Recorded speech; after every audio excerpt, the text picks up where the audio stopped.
Hey, what's up, everybody? This is the Reluctant Nabi back again. And we are going to deal with this issue right here. And actually, it's not for us to deal with, but for these people that need explaining as to why the Afro men have decided to leave the so-called black woman alone. It's really not a big secret anymore, or it shouldn't be. But for some reason, it remains a secret. Now, let me preface this by saying this. Afro men have decided to expand their horizons and look for any good woman. Any good woman. But the reason why they decided to expand their horizon is because black women have destroyed the dating monopoly that they had on Afro men. See, they always had this, but the Afro men are finally waking up to who the black woman really is. And for the simps, the manginas, the Hotep crew, all the coochie worshipers out there that worship her coochie because they believe they came from her. I don't know what's worse or more idiotic. Again, I will say this before I really get this started. I will say this, that one of the main reasons why they lost their monopoly, because the strong-minded Afro men, the actually physically and mentally strong, not just physically strong, but physically and mentally strong men who like righteousness, have figured out that these women are not righteous in any sense. They destroy our children, we'll get into that. They destroy us, we'll get into that. And they don't want good, we'll get into that. But one of the main things that filled these women's head up is this so-called deification of the black woman, giving her royalty where she's a queen without a king. And the dudes that are doing this are so ignorant that they don't realize that without their father, they would not exist. I didn't say without their mother, they would not exist. I am saying specifically without, this goes for every human being on earth, without your father, you would not exist. And again, here's the breakdown. If your father screws another woman at that same night and produced you, you would have a different mother. But if your father did not screw anyone at all, you would not exist. The woman is important if she lets the baby grow in her to term. She is the dirt, she is the soil, but she is not the seed maker. The man is the seed maker. And if he doesn't plant the seed, nothing grows. And whatever soil he plants the seed in, that's where that seed grows.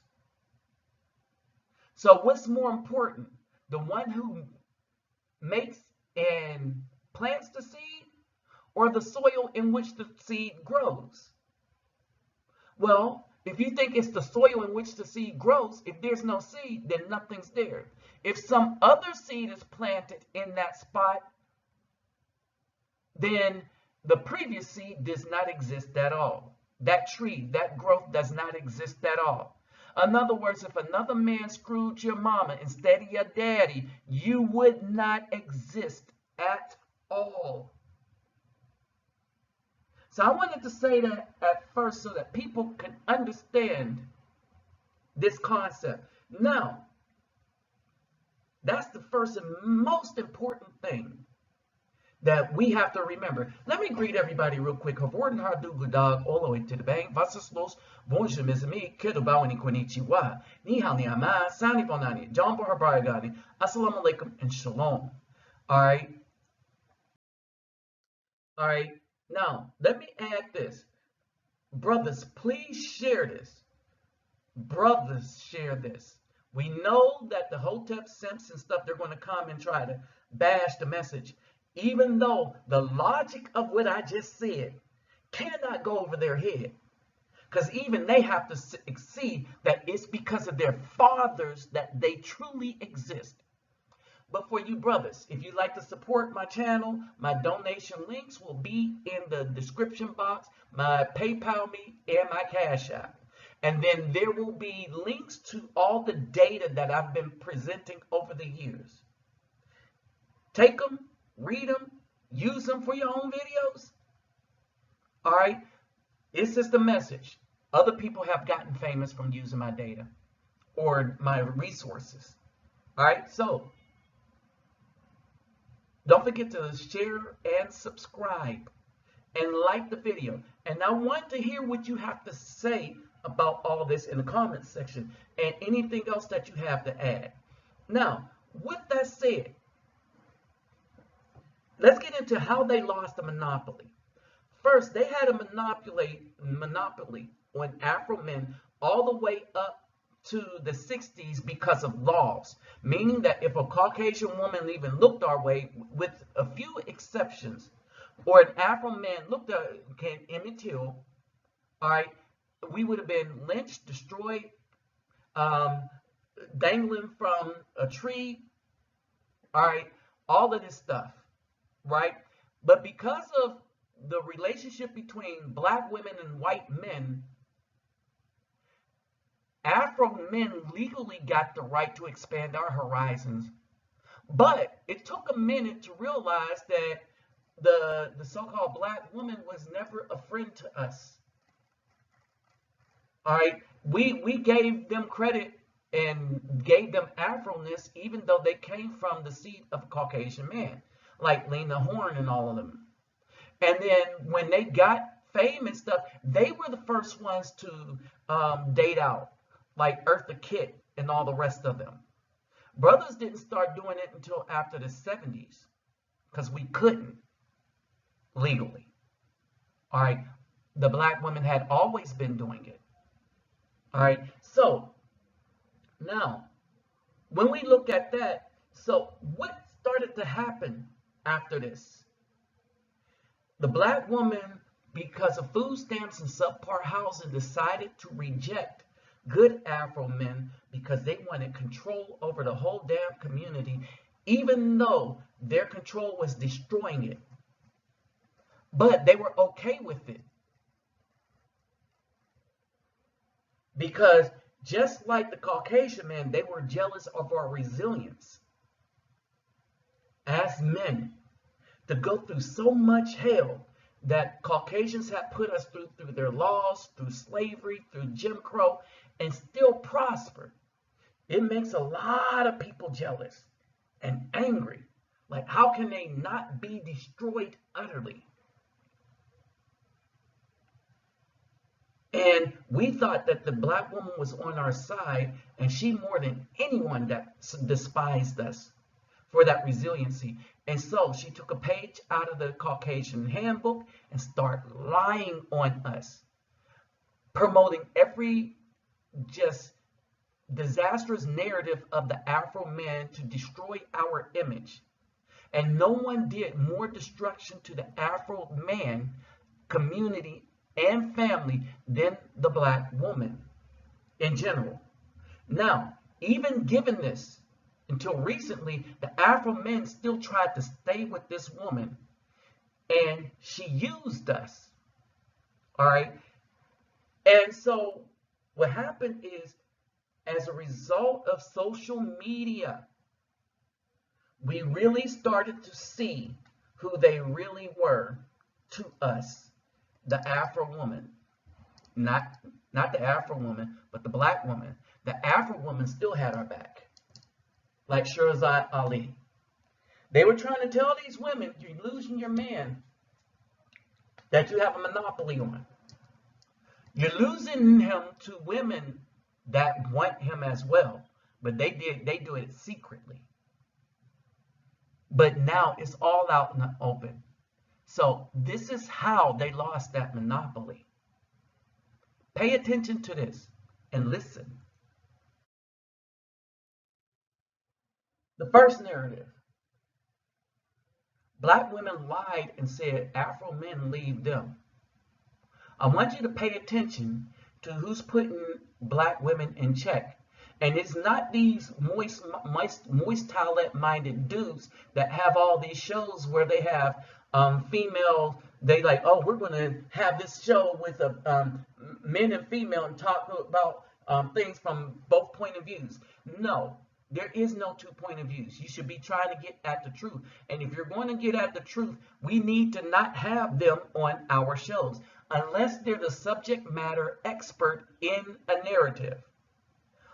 Men should be discussing these things with men.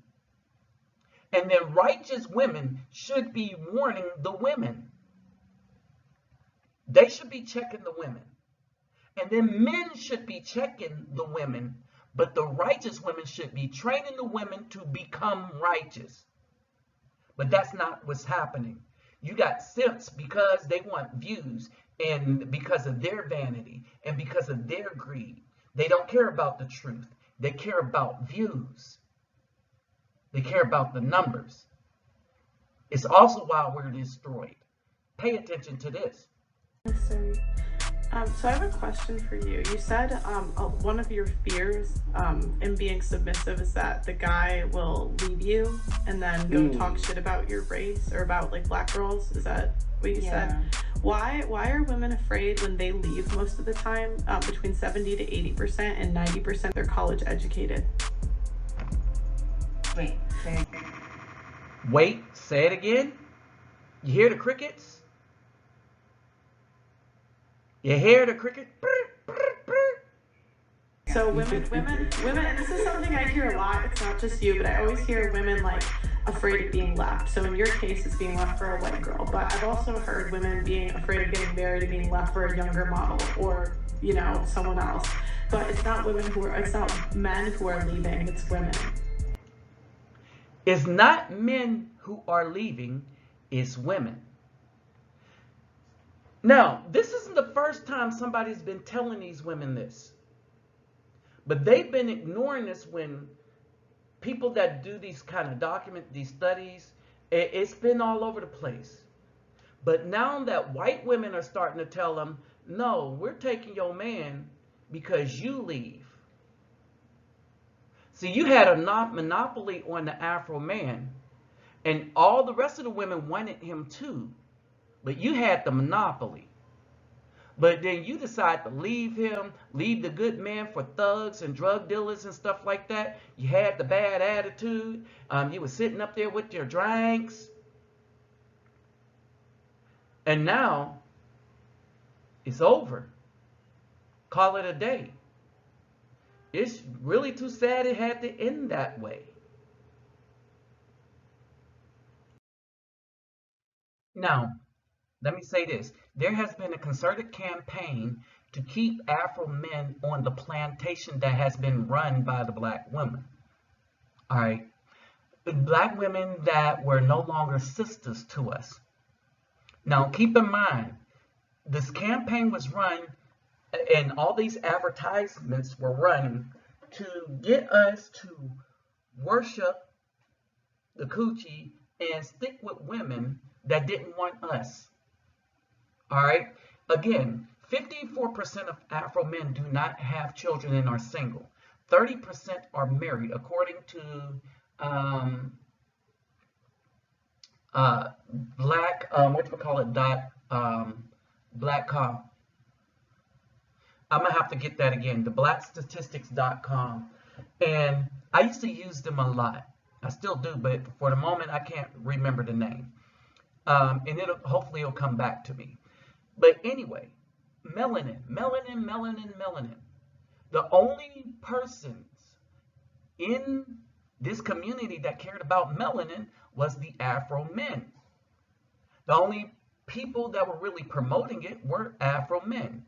And so the pimps that was running through these women, that was getting these programs, they were trying to convince all Afro men to stay on the plantation. Why? Because the pimps were making money off of the women.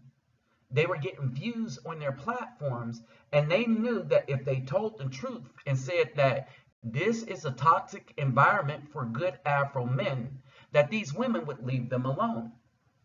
Okay, so this is what they promoted. So while they were telling the Afro men to stay on the plantation, guess what the black women were doing? They would line up and promote themselves as if they're queens and stuff like that, but they were quickly leaving the plantation. Here's the hypocrisy of it, and why another reason why they started to lose the monopoly on Afro men. When I see a black woman with a white man, a black woman with a white man or any ethnicity that's non-black, I don't really take it offensive. We've had interracial relationships in my family, mostly like black women with white men, like my great grandmother and one of my cousins, and they were so cool. They treated us great. I didn't really see race when it came to them. I don't necessarily like black men with non-black women. You're black, your mama black, your grandma black. Everybody is black, okay? Everybody is black, okay? Funny, they don't have the same sentiment when it's the other way around.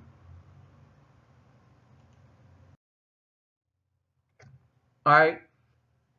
Now, again, the promotion, and even as a joke, this is the level of disrespect that black women actually have for the Afro men.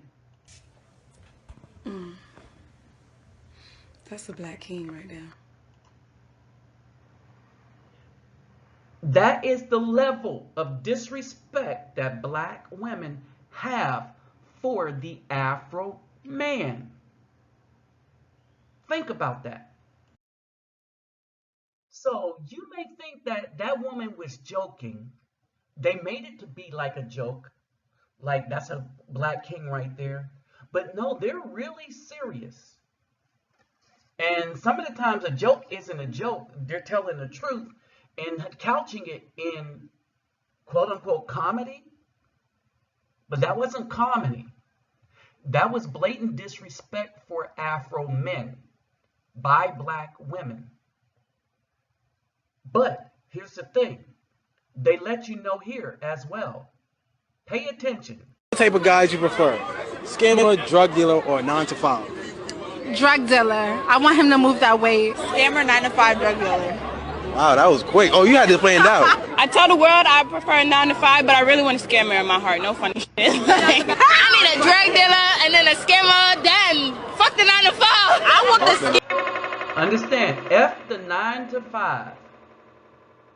These are broke, mainly broke women that go out and use their punana to make money, to get false eyelashes, fake weave, and a bunch of tattoos to go out and continue that cycle over and over again. First, then the drug dealer, then the 9 to 5. Drug dealer. Drug dealer first? Yeah. They can take you out Monday, Tuesday, Wednesday, Thursday, But Friday. you just complain Only take you out on the weekend. Drug dealers.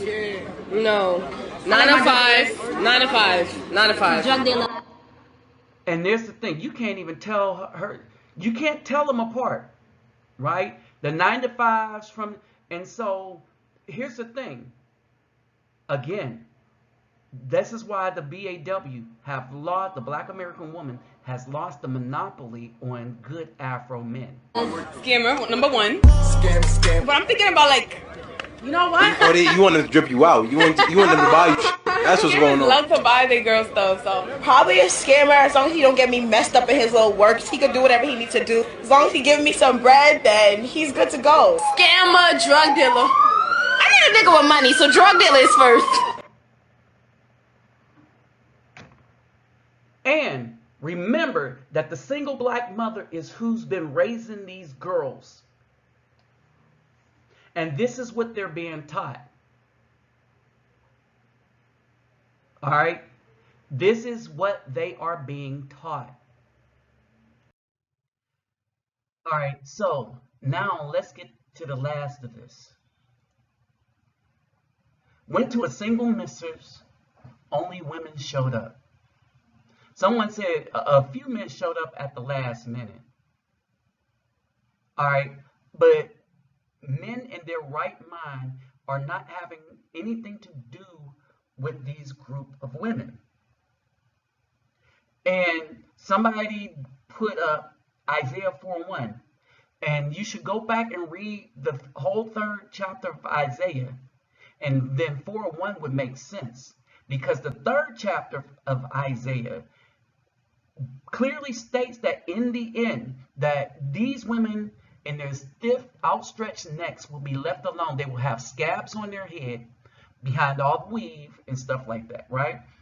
And in that day, 7 women shall take hold of one man, saying, we will eat our own bread and wear our own apparel. Only let us be called by thy name to take away our reproach. All right. Right now, it is a lonely world for these females. And brothers are starting to see them for the toxicity that they really are. All right. And so they're going out and they're sitting by themselves. They're buying their own drinks. Only men are not going to protect them because they said they didn't need them. And they're not in relationships with men. They're in relationships with each other mainly. Or they're waiting for thugs and drug dealers to get out of prison, which gets me to this last point.